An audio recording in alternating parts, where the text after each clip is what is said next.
दोस्तों आज हम लोग मौजूद है Bandra east Guru Nanak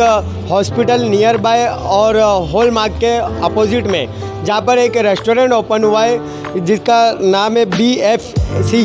Bandra food centre, और उसकी ऑनर है जो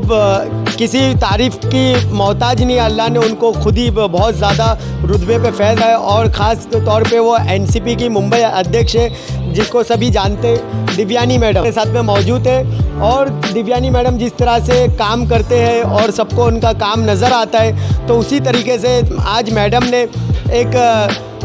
जैसा गरीबों के लिए योजना रहती है, जिस तरह से लोग बोलते हैं सिर्फ टेलीविज़न पे या आप लोग बोलते हुए सुनते हुए नज़र आते होंगे कि लोग बोलते हैं कि मतलब शुरुआत करना चाहिए या गरीबों का मतलब काम होवे या मतलब रोज़गार मिले, तो उसी तरीके से आज हम लोग को जिस तरह से पता चला और हमने मैडम से पूछे तो मैडम ने बोले कि मैं रोज़गार और साथ में गरीबों को खाना प्रोवाइड होवे करके एक होटल खोले उन्होंने, रेस्टोरेंट। तो आज हम लोग मैडम से पूछना है कि मैडम आप क्या बोलना चाहोगे जिस तरह से आपने इस होटल के बारे में सोचे और आगे बढ़ चढ़ के आपने इसका काम सफल तरीके से ओपनिंग करवाया आज, तो क्या बोलना चाहोगे?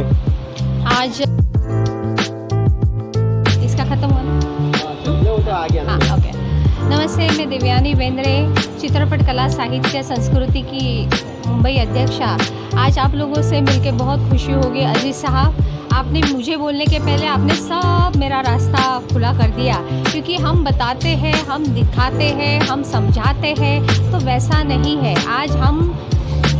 समझाने, दिखाने, बताने के बाहर चले गए। हमें सिर्फ और सिर्फ अभी कृति में दिखाना है, और वो कृति हमारे राष्ट्रीय नेता माननीय शरद चंद्र पवार साहब ने जो हमें सीख दी है, उनको मद्देनज़र रखते हुए आज उन्होंने एक भाषा बहुत अच्छी की कि महिलाओं का सम्मान, दूसरा महिलाओं के लिए शिक्षण और महिलाओं के लिए रोज़गार। तो आज मुझे बहुत खुशी के साथ कहना पड़ रहा है कि मेरी कमेटी चित्रपट कला साहित्य संस्कृति की, जो ज़्यादा महिलाओं की तादाद में पड़ी हुई है, और उन्होंने कहा कि दिव्यानी जी मैडम हमें कुछ आपके साथ करना है, अलग एक नींव रखनी है। तो मैंने उनको कहा क्या कर सकते हैं, तो मुझे आज ये खुशी हुई बताते हुए कि मेरे साथ आज जो MRQ educational and charitable trust के M कुरैशी साहब यहाँ खड़े हैं, इनसे मैंने कुछ बातें डिस्कस की थी एक हफ्ते पहले, और मुझे कुछ चीज़ों का अंदाज़ा ऐसा हो गया कि एजुकेशन के साथ साथ ये लोग अन्नदान करते हैं। फिर मेरा दिमाग चला कि अन्नदान और एजुकेशन दोनों का मिलाप कैसे हो सकता है। एजुकेशन करने से आदमी थोड़ा खिस्से से कमज़ोर होता है, क्योंकि उसको खाना मिले नहीं मिले, उसको शिक्षण लेने के लिए शिक्षण संस्था के लिए पैसे मिले नहीं मिले, लेकिन वो कुछ भी करके सीखता है, और सीखने के बाद अपनी रोज़ी खुद बनाता है। तो ये इतनी कठिन परिस्थितियों में भी आप लोग ये कार्य कर रहे हैं। कुरैशी साहब, उनकी टीम बहुत सराहनीय है, और आपका रुतबा देख के मैंने कहा कि नहीं, अगर ये एजुकेशनल करते हैं तो हमें अन्नदान की तरह कुछ करना चाहिए। आज फ्री तो हम दे नहीं सकते, क्योंकि हमारे भी सबकी परिस्थिति सेम ही है। तो हम ये आज एक बीड़ा उठाए कि नहीं, हमें कॉस्ट टू कॉस्ट खाना लोगों को देना है, और वो देने के लिए शब्बीर जी और मेरी रुबीना जी, नसरीन जी,